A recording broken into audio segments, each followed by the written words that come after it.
ኒኮላ ቴስላ እኔ እንደምረዳው አሄድ ኦፍ ሂዝ ታይም እለዋለሁ።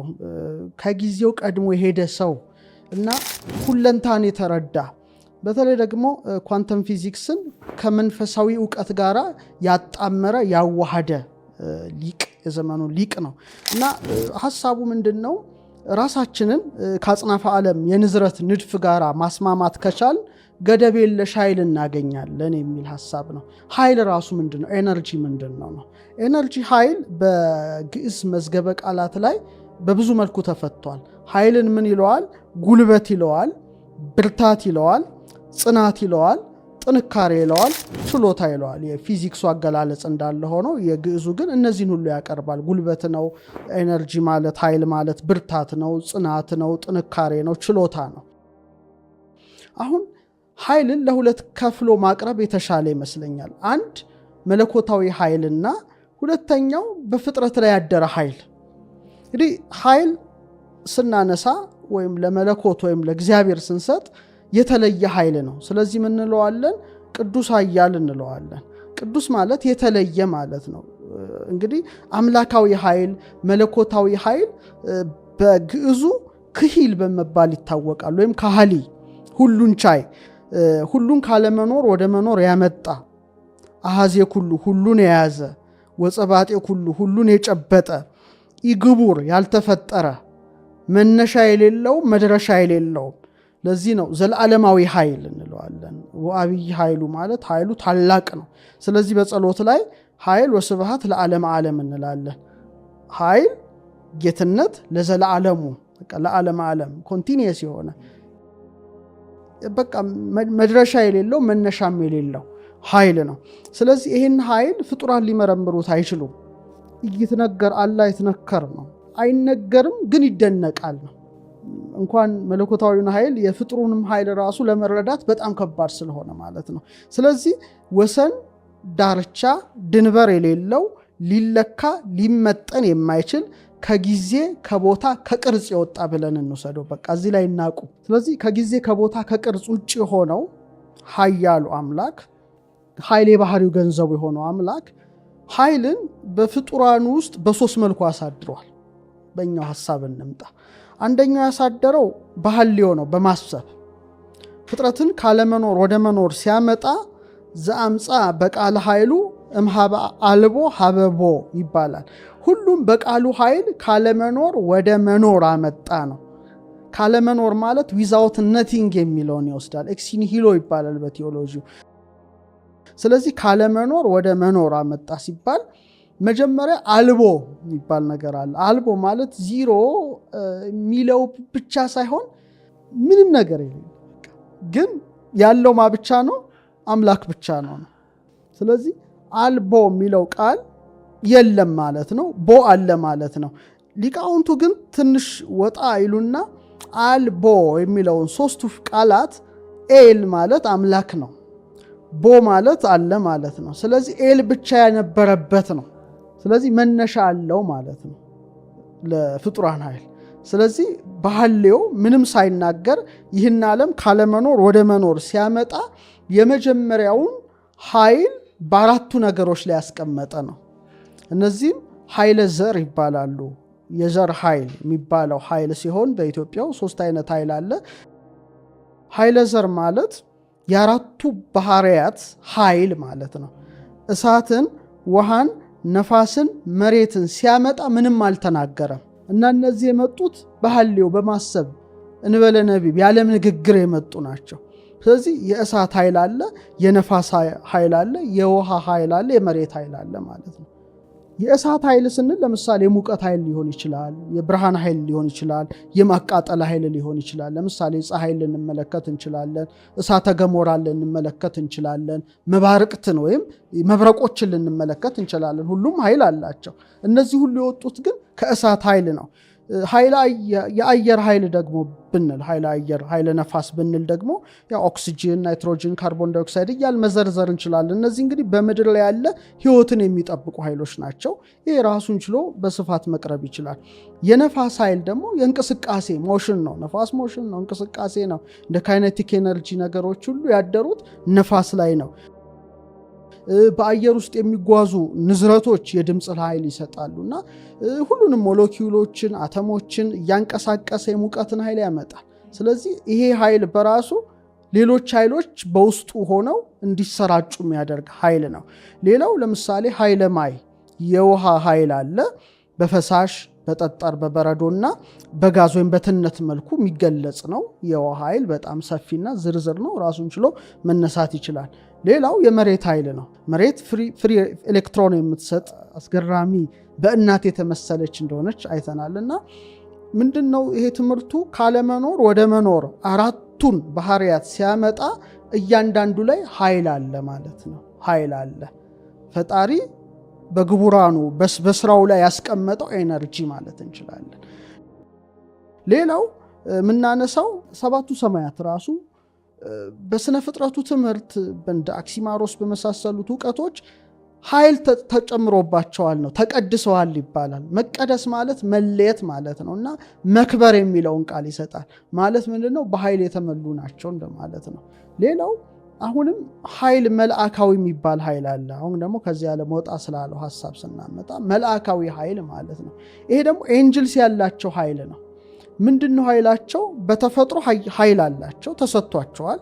ሲያመሰግኑ ደግሞ ሌላ ኃይል ይጨመርላቸዋል። ከኃይል ወደ ኃይል ነው የሚሸጋገሩት። ግን ትልቁ መላእክት ላይ ያለው ኃይል የእግዚአብሔር ስም ነው። ኤል የሚለው ቃል ተቀምጦበታል በእያንዳንዱ መልአክ ላይ። ለምሳሌ ሚካኤል፣ ገብርኤል፣ ኡራኤል፣ ሩፋኤል የሚላል። ለምሳሌ ሩፋ ማለት ሐኪም ነው ማለት ነው ቃሉ ራሱ። ኤል እግዚአብሔር ነው። ሩፋኤል እግዚአብሔር ሐኪሜ ነው ማለት ነው።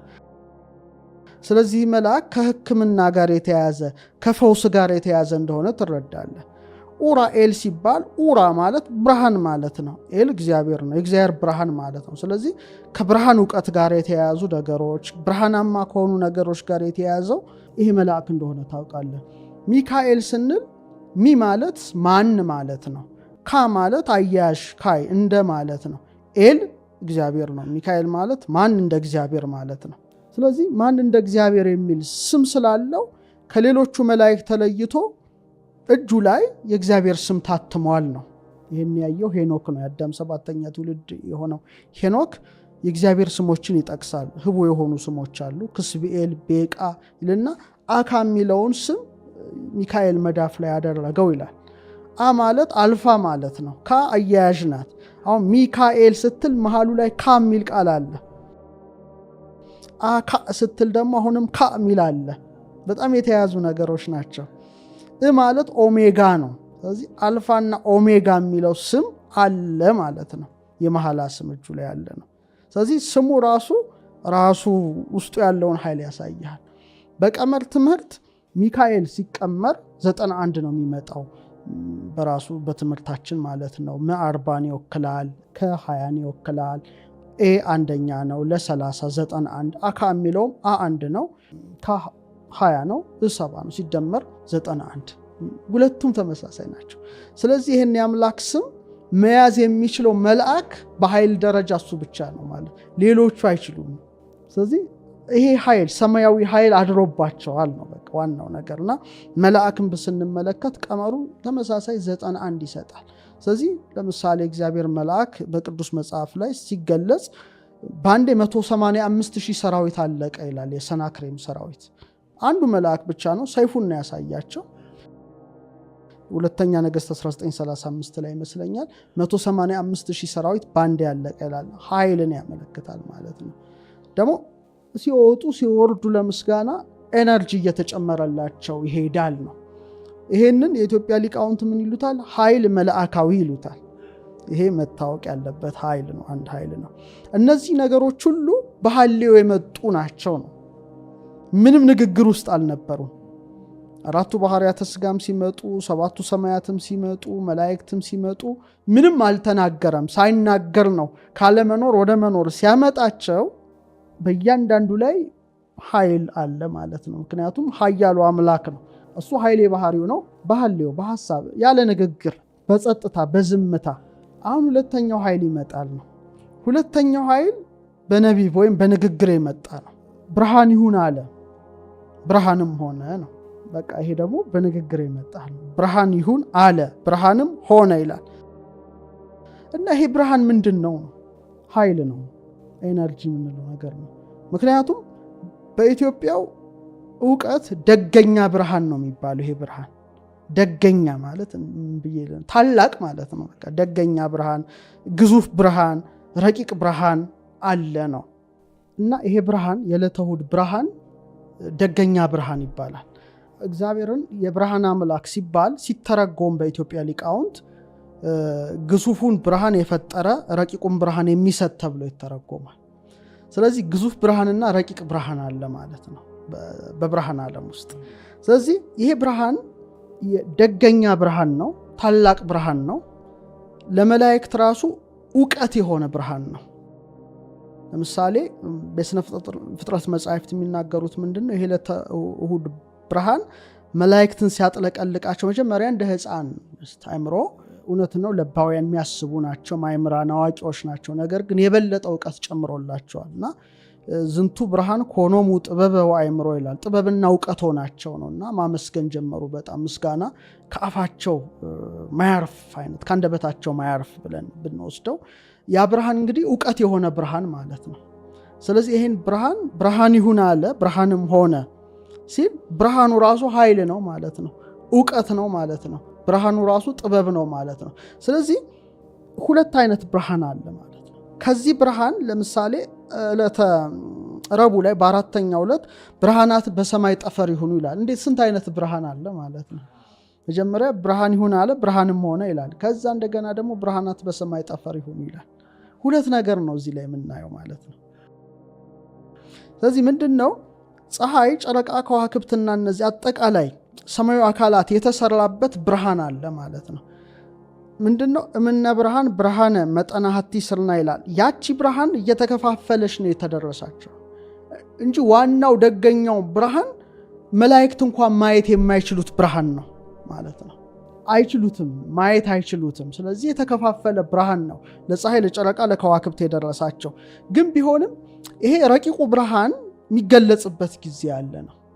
ግን የሚገለጸው ብርሃንን እናያለን እንደሚል በአምላክ ቸርነት ነው የሚገለጸው። ግዙፉ ብርሃን እንዳለ ሆኖ ረቂቁ ብርሃን ግን የሚሰጥ ሆኗል ማለት ነው። እንደውም በደንብ አድርገን ብንመረምረው ከእሑድ እስከ ረቡዕ ያለው የመዓልት ሰዓት 12 12 12 ነው እና ስደምረው 36 ነው። 36 በቁጥር ትምህርት አክሊል ይባላል። አንደኛ ፊደል ነው፣ ከ11ኛ ፊደል ነው፣ ለ12 12ኛ ፊደል ናቸው። ሲደመሩ 36 ይሰጣሉ። ይሄ ምን ማለት ነው? ይሄን ረቂቁን ብርሃን ያገኙ ቅዱሳን ልንላቸው እንችላለን። መጨረሻ ላይ የሚቀበሉት አክሊል ማለት ነው። ስለዚህ ሁሉም እላዩ ላይ አክሊል ይደረግለታል። ያ አክሊል ግን ብርሃናማ አክሊል ነው ማለት ነው። ስለዚህ ምንድነው? ያ ረቂቁ ብርሃን ተገልጾላቸዋል ነው እነዚህ ሰዎች በሕይወተ ሥጋ ሳሉ። ስለዚህ ይሄ ብርሃን ራሱን ችሎ በጣም ከፍተኛ የሆነ ኃይል ነው። ስለ ኃይል ስናወራ ነው ይህን ሁሉ መንፈሳዊውንም ዓለማዊውንም የምናየው። በሳይንሱ ደግሞ ብዙ አይነት የብርሃን ኃይሎች አሉ፣ አይነቶች አሉ። ለምሳሌ የሚታየው ብርሃን ራሱ ኤነርጂ ነው እንደ ሳይንሱ። ጋማሬስ አሉ፣ ኤክስሬይ አለ፣ ዩቪሬስ አለ፣ ኢንፍራሬድ አለ፣ ማይክሮዌቭስ አለ፣ ሬዲዮ ዌቭሶች አሉ። እነዚህ ሁሉ ስትመለከታቸው የብርሃን ናቸው፣ የብርሃን ኃይሎች ናቸው ማለት ነው። ስለዚህ ብርሃን ላይ የተቀመጠ ኃይል በራሱ ትልቅ ኃይል ነው ማለት ነው። በተለይ ረቂቁ ብርሃን ደግሞ ሊሰጥ ከቻለና ከተሰጠ ረቂቁን ዲሜንሽን የማየት አቅም አለ ነው። ከዛ ውጭ ልታይ አትችልም። በግዙፉ ብርሃን ወርድ፣ ቁመት፣ ጥልቀት ያለውን ነገር ታያለ። ረቂቁ ብርሃን ደግሞ ከአልፋ ከተሰጠ ረቂቁን ዓለም ታያለ። የሚታየው ሁሉ ብርሃን ይሆናል ማለት ነው። ስለዚህ ረቂቁ ብርሃን የሚሰጥ ነው፣ ግዙፉ ብርሃን ግን የተገለጠ ነው። ይሄ እንግዲህ ራሱን ችሎ በነቢብ በንግግር የመጣ ኃይል ነው፣ በእግዚአብሔር ንግግር ሲናገር። ሌላው በንግግር የመጣ ኃይል የደመ ነፍስ ኃይል ነው። ለምሳሌ እንስሳት ውስጥ ያለ ደማቸው ውስጥ የምታድር ደመ ነፍሳዊ ኃይል አለና አዝሬትን፣ አትክልትን፣ እጽዋትን ከመፍጠር ባለፈ በልብ የሚሳቡ፣ በእግር የሚሽከረከሩ፣ በክንፍ የሚበሩ፣ በደመ ነፍስ ሕይወት ሕያዋን ሆነው ጸንተው የሚኖሩ ፍጥረታት አሉ፣ የባህርም የየብስም። እነዚህ ደግሞ ኃይል አላቸው። ሌላ ኃይል ያ ኃይል ምንድነው? የደመ ነፍስ ኃይል ነው። ደምና ነፍስ ወይም ነፋስ ስንል እንቅስቃሴ ይንቀሳቀሳሉ ምግባቸውን ለመፈለግ እንደገና ደም አላቸው። ያ ደግሞ ራሱን ችሎ የኢሞሽን ኃይል አለው ማለት ነው። ለምሳሌ መራባት አይደል? መብላት፣ መጠጣት፣ መራባት በእንስሳት በአራዊት በአዕዋፍ ዓለም እኮ ሀዘንና ደስታ አለ። ጭንቀትና ደግሞ እንደገና ከጭንቀት መላቀቅ አለ። ደግ መሆን፣ ቁጡ መሆን፣ ማዘን፣ መደሰት ደመነፍሳዊ ኃይል ናት እንጂ ሌላ ተአምር የለው። እንስሳም ያላቸው ነገር ነው። ለምሳሌ ዝሆን በጣም በጎ ደግ እንደሆነ ይነገራል። ግመል በቀለኛም ሆኖ ይነገራል። ብዙ አይነት አለ እንስሳት ጠባይ ሲጠና። ይህን የሚያደርገው ኃይል ደመነፍሳዊ ኃይል ነው። ደማቸው ውስጥ የምታደር ነፍስ አለች። ስለዚህ እንስሳዊ ፈቃድ አላቸው። ይሄ እንግዲህ በንግግር የመጡ ኃይሎች ናቸው እነዚህ ሁሉ ከባለቤቱ